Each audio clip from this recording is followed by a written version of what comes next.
constant listener, and welcome to this in-between season break of Haunted Cosmos. In this time of limbo, where production on the main shows of next season is in full swing, we want to make sure we don't leave anyone hanging.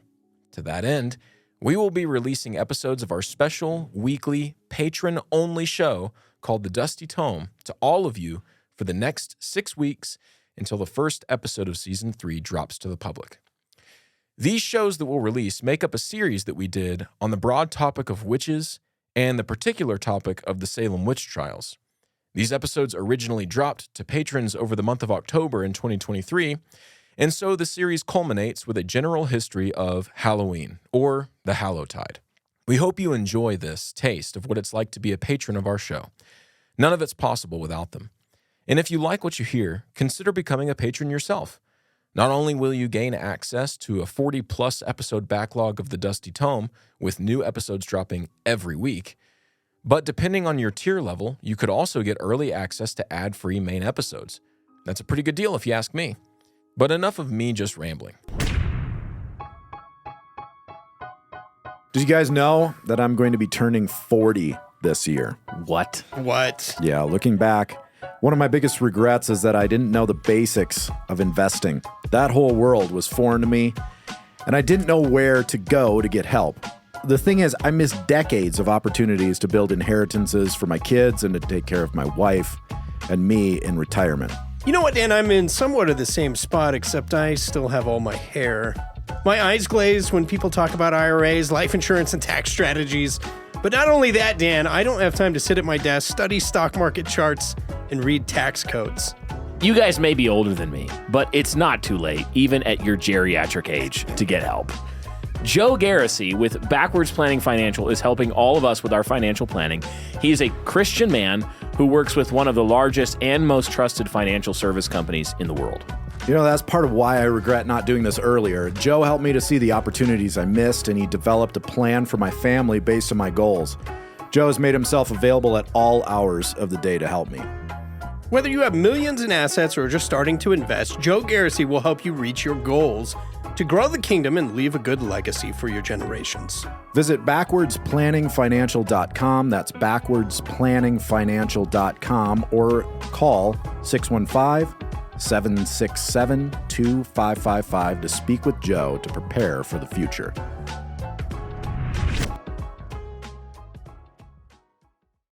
Let's get into the show. We're glad that you're here, and we look forward to sharing Season 3 with you in just a few short weeks.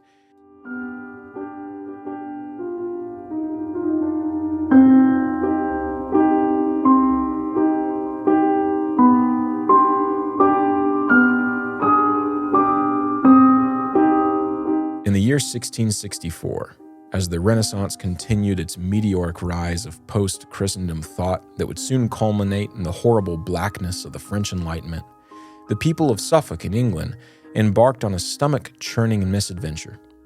You see, in the township of Lowesoft, a storm was brewing whose winds and mist would reach far and wide over the Atlantic, even touching the shores of the New World, the place where the devil roamed free. Lowesoft was a small and relatively isolated fishing community in Suffolk County. Given its size and economic stature, any of her residents really could not afford to be socially picky, especially if one found himself in the position of merchant. He couldn't be too idealistic in his choice of customer and company he kept. The bottom line was, fish needed to be sold so that other fish and food could be bought to put dinner on the tables of growing families.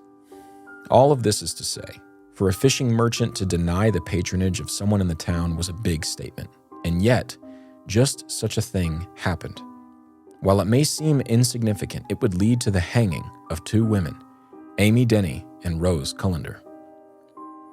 For some time past, the people of Lowesoft had a sneaking suspicion that Miss Denny, an old widow, was actually a servant of the devil who frequently practiced witchcraft. On one otherwise unassuming day, this social pariah stopped one of the local merchants, a man named Samuel Passy, and asked him to sell her some fish. Passy, not wanting to fall into business with such a potentially wicked force, denied her request 3 times over in just as many days. Upon his third denial of the woman, Mr. Passy traveled home to his quaint and lovely family. However, to his dismay, Passy's evening would take an emergency turn when his young daughter Deborah began to violently convulse and complain of an extreme sting of pain deep within her stomach. The girl likened the wound to being stuck full of pins like a sewer's cushion. Onlookers described her cries as likened to those of some animal in agonized torment, beastly, inhuman, viscerally tortured. As the shock of the situation began to submit itself to the rising sense of duty in Passy to do something for his worsening daughter, Deborah began to shout something very unsettling. In between her shrieks of hellish siren song, she shouted a name, "Denny, Denny." The girl, it seems, in rare moments of semi-lucidity, was shouting the name of her aggressor. This was no ordinary sickness, no, this was a malicious attack of ancient and evil force. 2 days later, as the Passy home waited with crippling anxiety for the next fit to afflict young Deborah, another turn of doom's page fell upon the besieged homestead.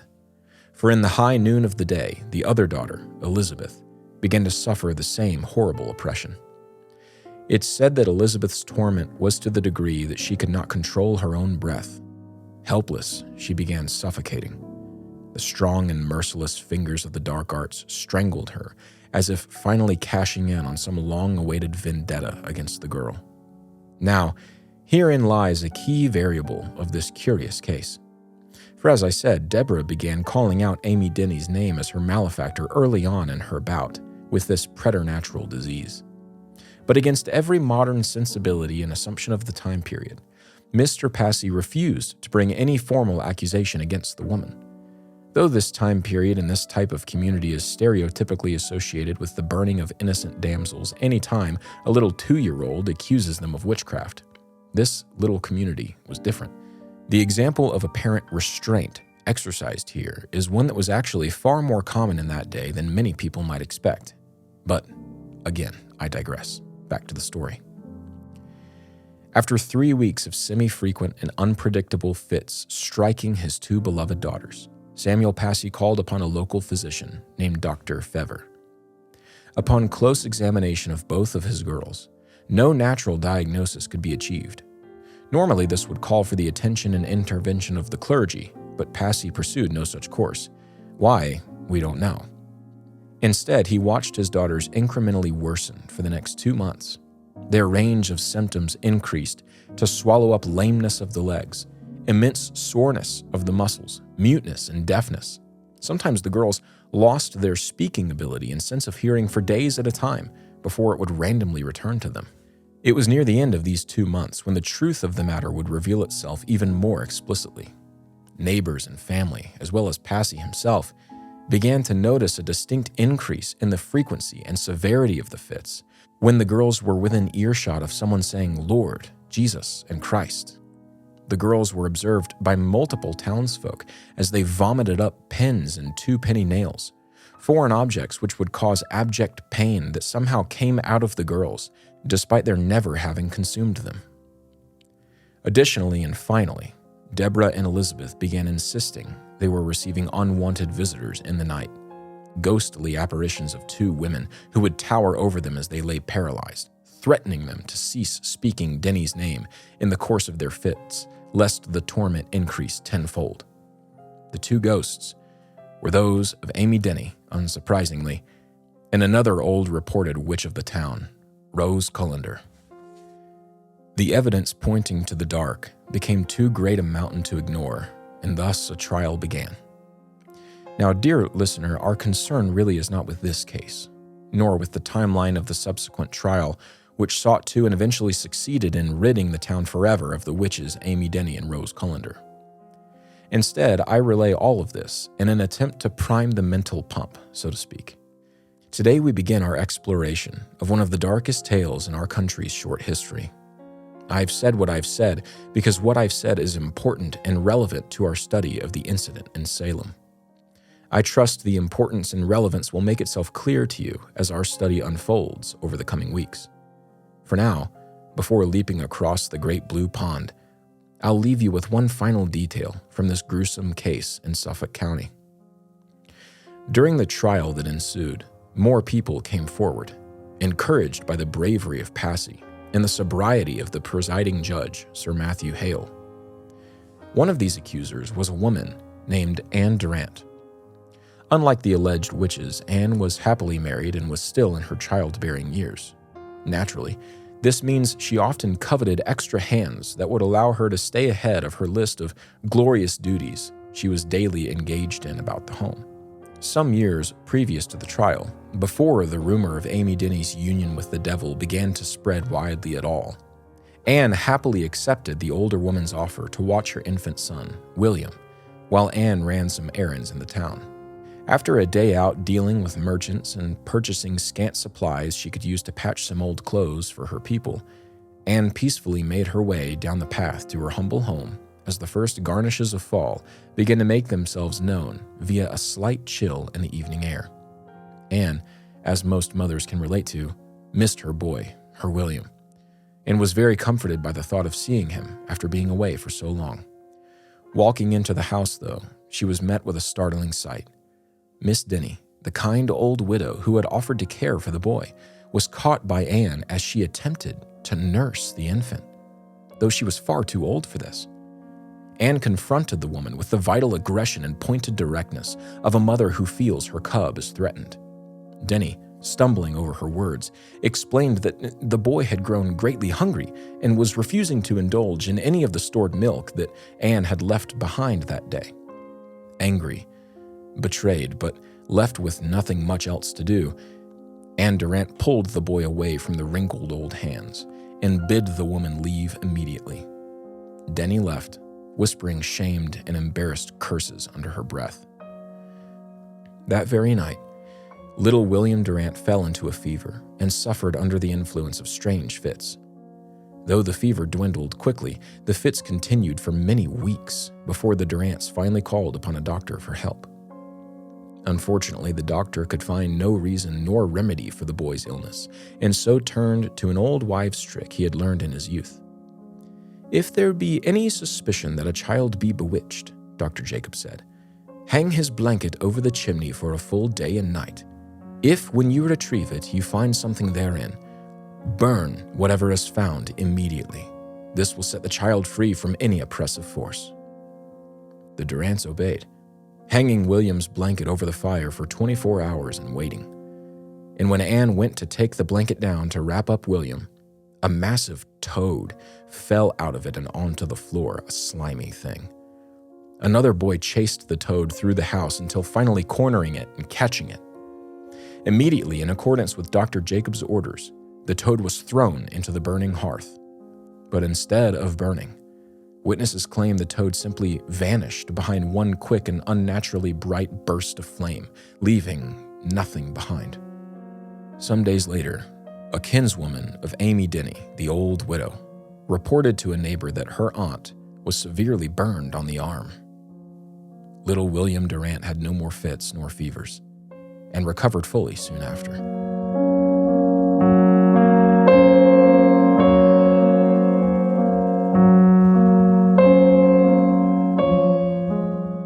Centuries before all of this stuff took place, long before Anne Durant's encounter with Amy Denny and her eventual trial and condemnation with Rose, long before the world of convoluted story, motive, and evidence we are about to descend into began, the world was sitting happily in the golden hour of Christendom, the Middle Ages.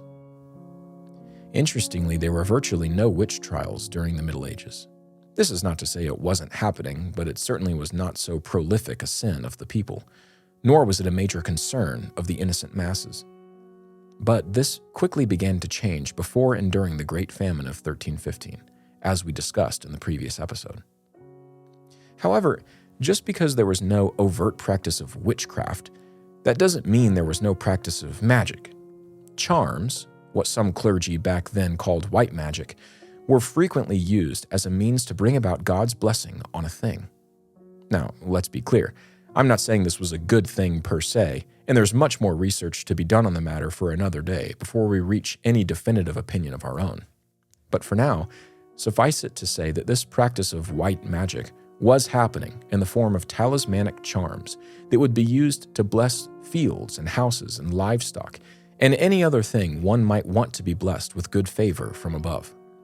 But before we think all of this was purely offensive and positive forms of magic, the defensive arts also still existed. Things like hagstones and witch bottles and witch cakes would be made to fend off evil spirits from a home or homestead.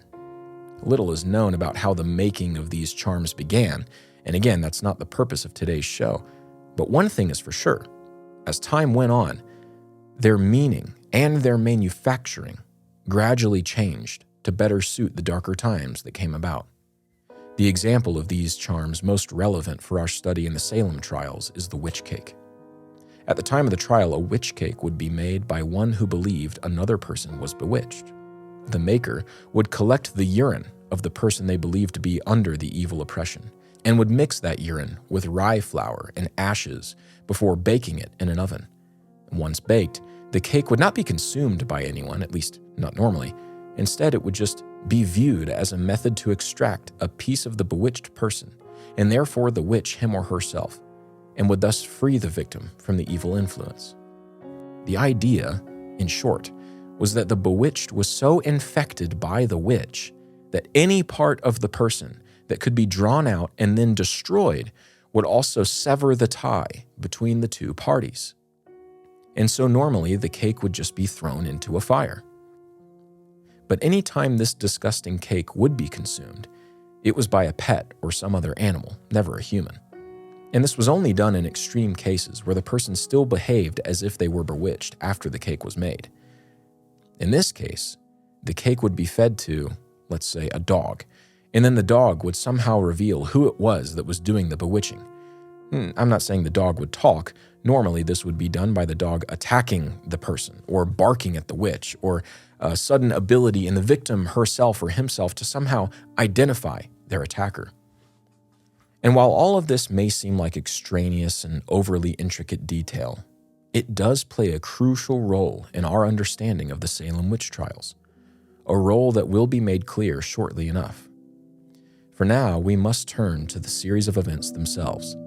To begin, let us understand the people who were engaged in them, the Puritans.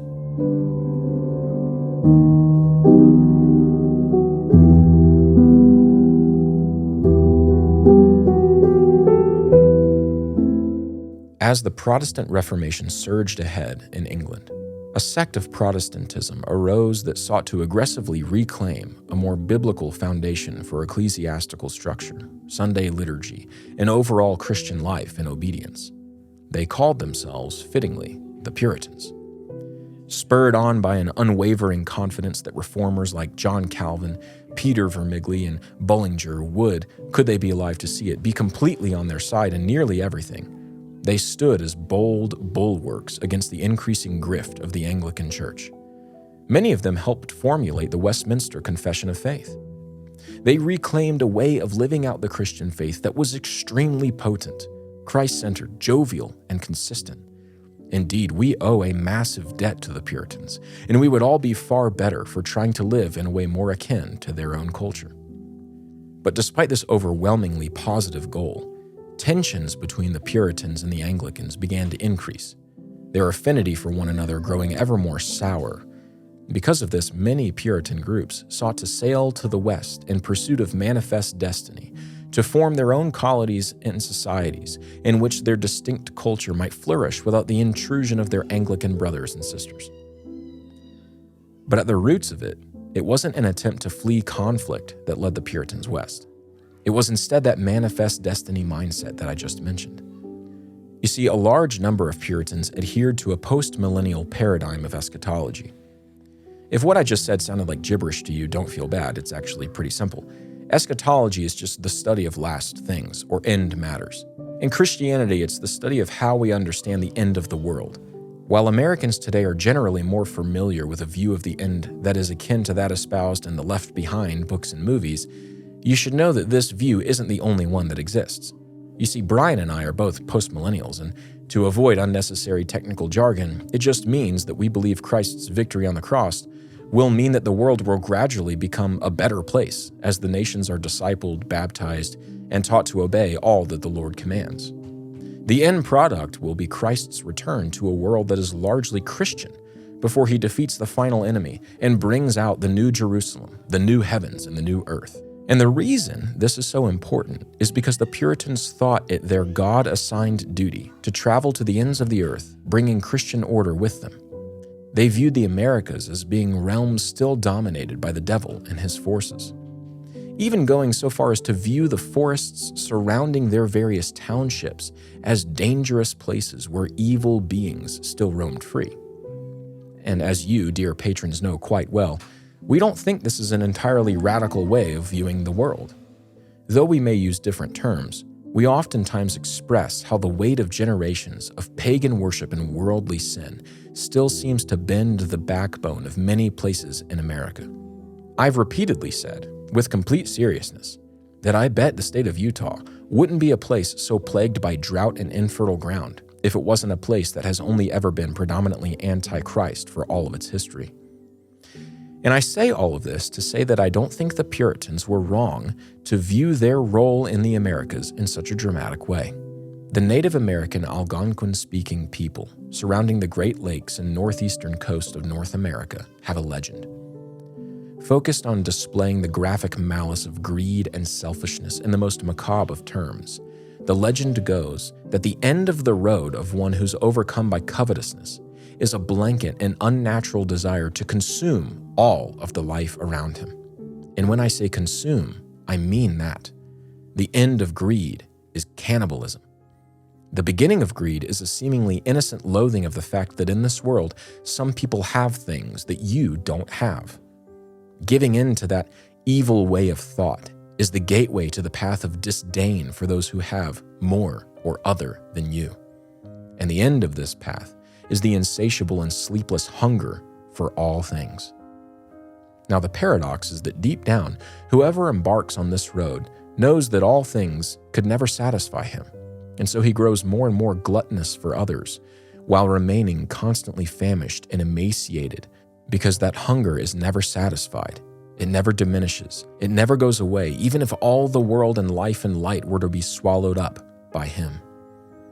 The native people had a name for just such a one, a Wendigo, a creature that, though born human, had grown so bent in its will and lust for others that it ceased being a man and instead continued as a sort of witch who roams the hills, seeking to extinguish and spark out goodness that it encounters on the way. An Indian folk tale from Lottie Marsden encapsulates the fullness of the horror that the Wendigo exhibited to those who were decent.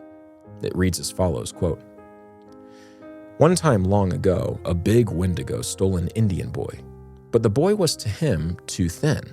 So the Wendigo didn't eat him up right away, but he traveled with the Indian boy, waiting for him to get fat. The Wendigo had a knife, and he'd cut the boy on the hand to see if he was fat enough to eat. But the boy didn't get fat. They traveled too much. One day they came to an Indian village, and the Wendigo sent the boy to the Indian village to get some things for him to eat. He just gave the boy so much time to go there and back. The boy told the Indians that the Wendigo was near them, and he showed them his hand where the Wendigo cut him to see if he was fat enough to eat. They heard the Wendigo calling the boy. He said to the boy, 'Hurry up, don't tell lies to those Indians.' All of these Indians went to where the Wendigo was and cut off his legs. They went back again to see if he was dead. He wasn't dead. He was eating the marrow from the inside of the bones of his own legs that had been cut off. The Indians asked the Wendigo if there was any fat on them. He said, 'You bet there is. I've eaten lots of Indians. No wonder they're fat.' The Indians then killed him and cut him to pieces. This was the end of this giant Wendigo." Naturally, even if this legend is hardly half true, you can see the unbridled world of darkness and depravity the Puritans felt they were entering into. And this was not as simple as just avoiding the surrounding land until they could settle it all. The building of communities required lots of labor that a handful of hardy folk from England may not be able to accomplish all on their own. And so, the Puritans purchased slaves to assist them in building and running their homesteads, caring for their children and tending to their flocks of herds. In return, the Puritans housed them, fed them, paid them, and in many cases arranged for their marriages with other slaves in the town. Though it was imperfect and many accusations and critiques, some of them quite valid, could be levied against this system, it was the norm of the time, and for all intents and purposes, it worked fairly well. The greatest difficulty in all of it was the cultural one. After all, the Puritans felt they had a prime directive to disciple the pagan natives and bring them to a saving faith in Christ by the power of His Spirit. And so when the natives resisted this or were slow to buy into it, the settlers grew worried. A little leaven leavens the whole lump. And thus we finally come to it at last. For this very principle would be the little step from someone on a snowy slope that triggers a deadly and massive avalanche, which runs like Odin's wolves into the valley below.